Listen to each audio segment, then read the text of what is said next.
Greetings, comrades. More capital for you. We got 2 more chapters to cover today, 29 and 30. Chapter 29 is titled Genesis of the Capitalist Farmer.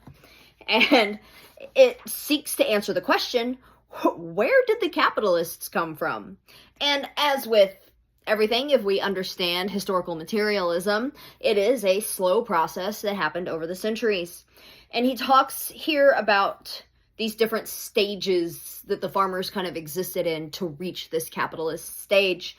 Talking about the first farmer, again, this is in England. The first farmer was called a bailiff and is essentially a serf, okay?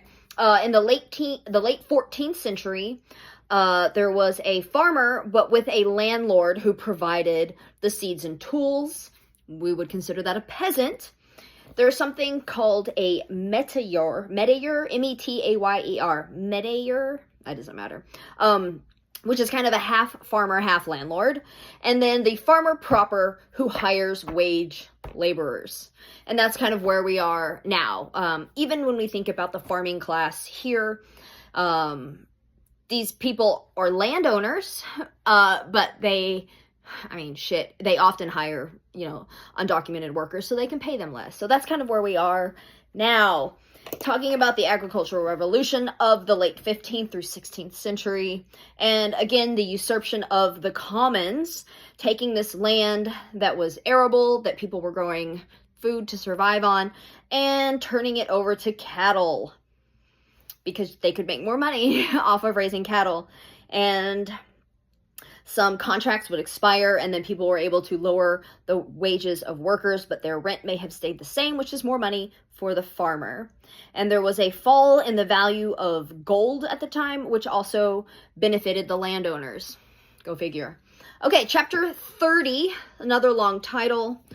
Reaction of the agricultural revolution on industry, creation of the home market for industrial capital. And we're talking about this setting free of the agricultural workers, again, free from their means of production, free from the land that they've lived on. It also set them free of their food supply, because when they were working the land, they were able to grow their own food to at least feed their families, so that even though their wages were low, food cost wasn't a concern. But now, food is a commodity that they have to purchase, and they have a new master, the industrial capitalist. So things, not just the land and the food, but all types of production are now starting to become concentrated in the hands of these large capitalists. He was talking about small spinners. They are put out of business by these large factories that can do things cheaper, quicker, more efficiently. And so things start to become concentrated, specifically in the cities.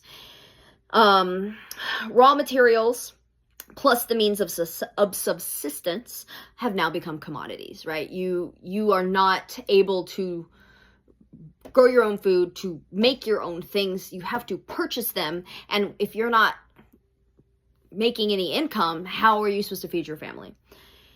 And he also is talking about the destruction of rural domestic industry with this separation of manufacturing and agriculture. So, in the past, if you needed shoes, you would go to the cobbler that lived a few roads away, right? And you would be like, hey, I need shoes. And he'd be like, cool, I'll make you shoes. And you would trade or barter or whatever, and you'd get shoes.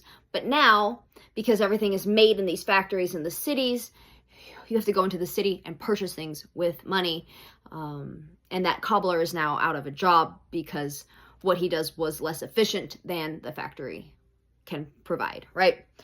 So it's a little depressing, but it's so important to learn how we got here, because we cannot